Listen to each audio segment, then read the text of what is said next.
قطری امیر اپنی اہلیہ سے ٹرمپ کی پرتکلف جو ملاقات کروا رہا ہے کہ یہ عرب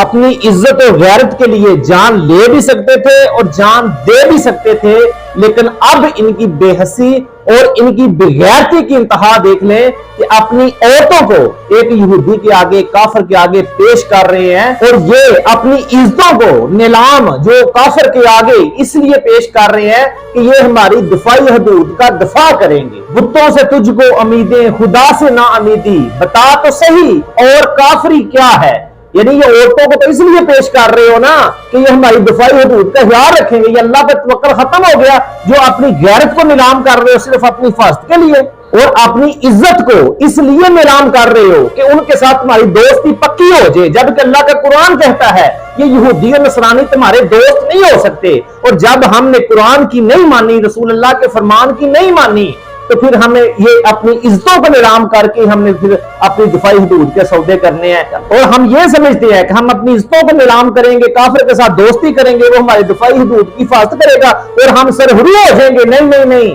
عزت صرف اسلام میں ہے۔ جب ہم نے اسلام کو چھوڑ دیا تو دنیا میں یاد رکھنا ہم ذلیل و رسوا ہو کر رہ جائیں گے، بلکہ ذلیل و رسوا ہو رہے ہیں۔